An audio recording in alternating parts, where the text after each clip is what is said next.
किसान और खजाना। एक गांव में एक रामलाल नाम का एक किसान अपनी पत्नी और 4 लड़कों के साथ रहता था।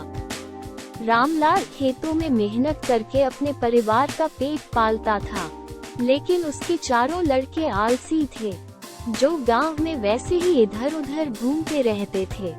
एक दिन रामलाल ने अपनी पत्नी से कहा कि अभी तो मैं खेतों में काम कर रहा हूँ, लेकिन मेरे बाद इन लड़कों का क्या होगा?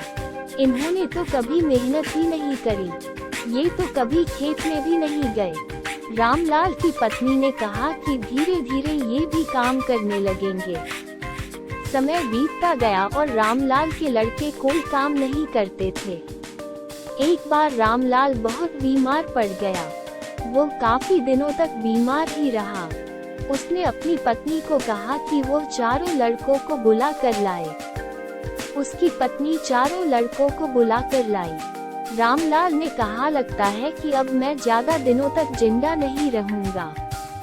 रामलाल को चिंता थी कि उसके जाने के बाद उसके बेटों का क्या होगा। इसलिए उसने कहा, बेटों, मैंने अपने जीवन में जो भी कुछ कमाया है वो खजाना अपने खेतों के नीचे दबा रखा है।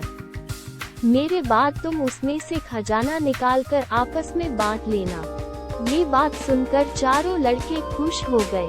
कुछ समय बाद रामलाल की मृत्यु हो गई। रामलाल की मृत्यु के कुछ दिनों बाद उसके लड़के खेत में दबा खजाना निकालने गए। उन्होंने सुबह से लेकर शाम तक सारा खेत खोद दिया, लेकिन उनको कोई भी खजाना नजर नहीं आया। लड़के घर आकर अपनी माँ से बोले, माँ, पिताजी ने हमसे झूठ बोला था, उस खेत में हमें कोई खजाना नहीं मिला। उसकी माँ ने बताया कि तुम्हारे पिताजी ने जीवन में यही घर और खेत ही कमाया है, लेकिन अब तुमने खेत खोद ही दिया है तो उसमें बीज बो दो। इसके बाद लड़कों ने बीज बोए और माँ के कहेनुसार उसमें पानी देते गए। कुछ समय बाद फसल पककर तैयार हो गई, जिसको बेचकर लड़कों को अच्छा मुनाफा हुआ, जिसे लेकर वो अपनी माँ के पास पहुँचे। माँ ने कहा कि तुम्हारी मेहनत ही असली खजाना है, यही तुम्हारे पिताजी तुमको समझाना चाहते थे।